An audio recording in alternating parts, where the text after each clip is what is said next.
guys, Nimrod Villamarzo dito, and today we're going to take an in-depth look kung paano natin mapapalitan yung strings natin na hindi tayo matotroma. But before that, gentle reminder lang po tayo dito, Intermedio and Avanzato violins are still currently on promotion up until August 15 only. Intermedio has a 2-piece maple back but plain lang yung neck, ribs, and scroll niya, while the Avanzato violin has a 1-piece maple back with naturally flamed ribs, neck, and scroll. Take a listen to this quick little sound sample. Sound sample for the Intermedio violin from Violin-Host.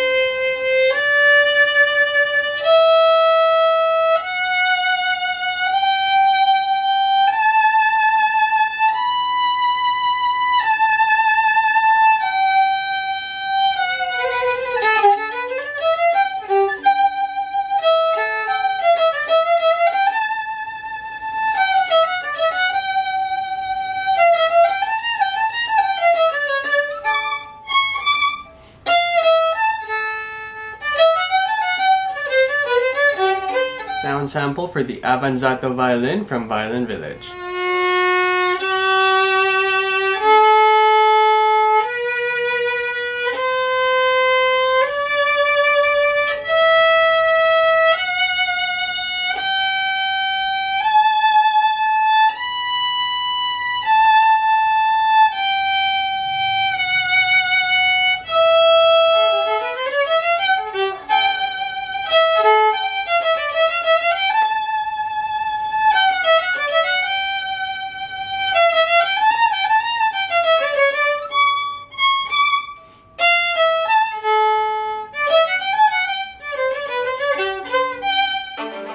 Now, if you're like me na na-trauma with putting in new strings, then this episode may be for you. Magsisimula tayo with the who, what, when, where, why, how. Now, it is advisable na if you're a beginner, you should ask help from someone who has experience with changing strings. Whether this would be an experienced musician, your teacher, or a luthier. And while they're doing that, make sure that you observe and ask questions kasi someday, you are going to be the one who's going to do that. Now, what strings to get? Hindi lahat ng strings ay magkapareho. Yung iba dyan ay may ball end like this. Ito yung ball end. Yung iba naman ay hook-ended. Now, the reason for that is magkaiba-iba din yung tailpiece natin. For the G, D, and A string, usually may butas lang sila like this. And then what you do is that you insert the ball-ended part of the string doon sa butas, and then you push siya sa top, and then that would tighten it like this. And you're good to go. For the E string naman, usually may fine tuners sila and magkaiba-iba din yung fine tuners natin. One of the fine tuners looks like this na may division siya. Yung iba naman parang hook lang talaga. So if you have like a ball-ended string at saka may division siya, what you do is that you just have to insert it like this and then na-hook na yung strings mo like that. Yung iba naman, since hook-ended siya, they kind of just hook it like that.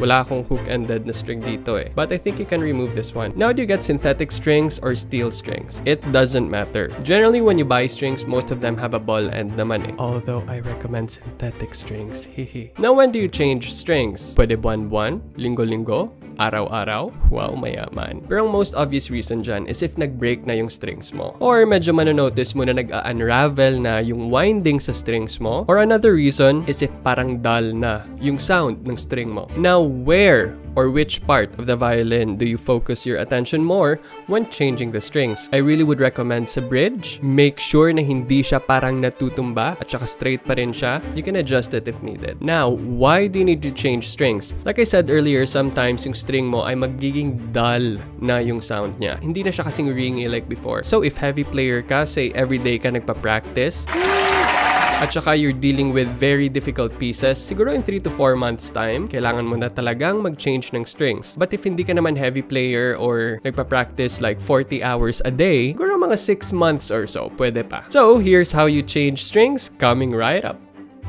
First, don't forget na may protection ang back ng violin para iwas scratches. Kapag isang string lang naman ang naputol, pwede nyo ring i-replace yung naputol na string lamang. I would suggest na gagamitin nyo ang same brand as the rest of the strings para consistent as much as possible ang tunog ng violin ninyo. Pero kung wala talaga, wag mo nang pilitin. Mahirap nang pilitin ng mga bagay na hindi talaga para sa atin eh. Loh, lagyan ng graphite or pencil ang bridge and nut kagaya nito. Good opportunity din na lagyan ng graphite or pencil ang pegs. Kung meron kayong peg wax or peg compound, mas maganda ito kasi mas malambot ang pegs kapag tinotono mo na. Ipasok ang string sa maliit na butas ng peg and siguraduhin may extra na string na umaapaw sa kabilang side. Hawakan ang string like this, medyo tinatighten mo ang string with your thumb, then i-turn ang peg. Make sure lang na hindi nagkakapatong ang mga strings and ang direction nito is towards the sides of the peg box. Once okay na, push mo ng konti ang peg sa peg box para matighten ito. I-align mo lang ang string sa bridge and you're good to go. Another way to secure the strings is to make an X kagaya nito, bago mo ipagpatuloy ang pag-wind ng strings towards the sides. Ang X minsan nasa violin yan, madalas mahal mo pa. Kapag buong set ng strings naman ang kailangan mong palitan, luwagan mo muna lahat ng strings, pero hindi sobra para may mag-hold pa din sa bridge natin in place. Palitan mo pa isa-isa ang strings simula sa middle, either D or A string, and apply the same process pa din kanina. After medyo na-tighten mo na ang middle strings, proceed with either the G or the E string. Manonotice nyo guys na habang tinatighten nyo yung string, ang bridge medyo tumatabingi na siya. If mangyayari ito, i-adjust nyo lang ng paunti-unti hanggang maituwid nyo ulit ang bridge nyo. You can use a card to make sure na yung back side ng bridge nyo ay at right angles sa violin. Don't worry guys, hindi yan matutumba as long as paunti-unti lang yung pag-adjust nyo. Sanay naman tayo mag-adjust, diba? Once everything's in place na, congratulations! You can tune the violin and continue on playing.